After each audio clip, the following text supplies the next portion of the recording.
పరిశుద్ధ నామమునకు మహిమ చేరును గాక. ఈరోజు మరొక వాగ్దానంతో ప్రభు మనతో మాట్లాడుతున్నారు. యెషయా గ్రంథం 65వ అధ్యాయము 16వ వాక్యాన్ని ప్రభు మనకు వాగ్దానం ఇస్తున్నారు. దేశంలో తనకు ఆశీర్వాదం కలగవలనని కోరువాడు నమ్మదగిన దేవుడు తను ఆశీర్వదించవలనని కోరుకోను. దేవునికి స్తోత్రం.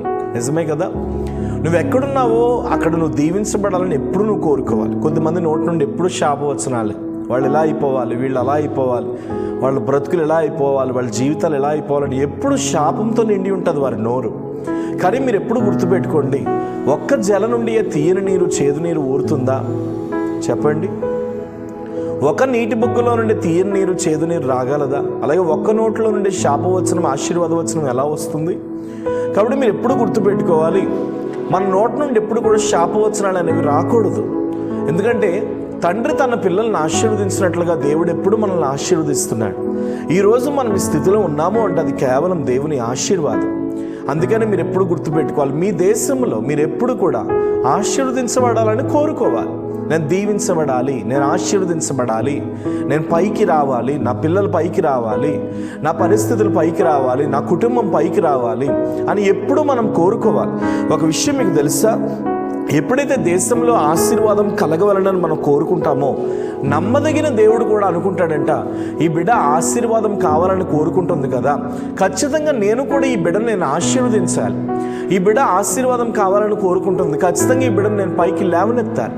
ఈ బిడ్డ ఆశీర్వాదం కావాలని కోరుకుంటుంది, ఖచ్చితంగా ఈ బిడ్డ స్థితిని నేను మార్చాలని నమ్మదగిన దేవుడు కూడా కోరుకుంటాడంట. దేవునికి స్తోత్రం. నమ్మదగిన దేవుడు అనే మాట యెషయా భక్తుడు ఎందుకు వాడుతున్నాడంటే, ఏ మనిషి నమ్మదగిన వాడు ఈ భూమి మీద? ఎవరిలో కూడా నమ్మకత్వం అనేది లేదు. ఏ మనిషి నమ్మదగిన వాడు కాదు. ఒక క్షణం కాకపోయినా ఒక క్షణం అన్న స్వార్థాన్ని చూపిస్తూ, ఒక క్షణం కాకపోయినా ఒక క్షణం అన్న ద్వేషాన్ని కక్కుతూ తమ జీవితంలో ఏంటంటే ఎలా పడితే అలా మాట్లాడేవారు చాలామంది ఉన్నారు. కానీ ఈ రోజున ప్రభు నీతో అంటున్నాడు, ఎప్పుడు కూడా నువ్వు దీవించబడాలని, నీవు ఆశీర్వదించబడాలని నువ్వు ఎప్పుడూ కోరుకో. అలా నువ్వు ఎప్పుడైతే కోరుకుంటావో నమ్మదగిన దేవుడు కూడా తప్పనిసరిగా రాబోయే దినాల్లో నేను ఆశీర్వదిస్తాడు. ఈ రోజున నీ ఇంటిలో పిండి పిసికి తొట్టే ఎండిపోయిన స్థితిలో ఉందేమో, బుడ్డులో ఉన్న నూనె అయిపోయిన స్థితిలో ఉందేమో, నువ్వు లేవలేని పరిస్థితుల్లో భయంకరమైన దుస్థితిలో నువ్వు ఉన్నావేమో. కానీ దేవుడు అంటున్నాడు, ఈ వేళ ధైర్యం తెచ్చుకో, నిన్ను లేవనెత్తుటకు నేను నమ్మదగిన దేవుడనై ఉన్నాను, నిన్ను పిలుచుటలో నేను నమ్మదగిన దేవుడై ఉన్నాను, నీకు ఆరోగ్యం ఇచ్చుటలో నేను నమ్మదగిన దేవుడనై ఉన్నాను, నీకు గర్భఫలం ఇచ్చుటలో నేను నమ్మదగిన దేవుడనై ఉన్నాను.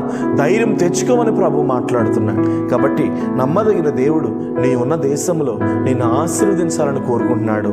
ధైర్యం తెచ్చుకో. ప్రేమ పరిశుద్ధము నమ్మకమైన తండ్రి, ఈ రోజున ప్రభువా మీరు మాట్లాడిన ప్రతి మాటను బట్టి నేను ప్రార్థన చేస్తున్నా. ఇదిగో నీ పిల్లలతో మీరు మాట్లాడిన రీతిని బట్టి వందనాలు. నమ్మదగిన దేవుడు నమ్మదగిన దేశంలో నన్ను ఆశీర్వదిస్తాడు. నా నోటి నుండి ఎన్నడూ కూడా శాపవచనాలు రాకూడదని మీరు మరొకసారి హెచ్చరించినందుకు స్తోత్రాలు.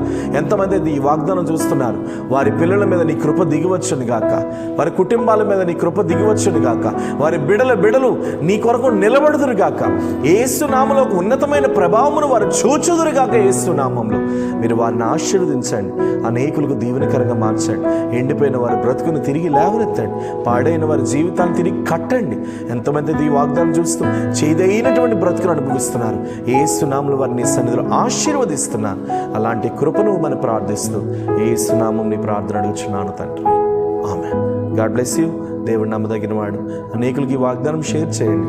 ఖచ్చితంగా మీ కొరకు మేము ప్రార్థన చేస్తాం. Praise the Lord. Praise the lord.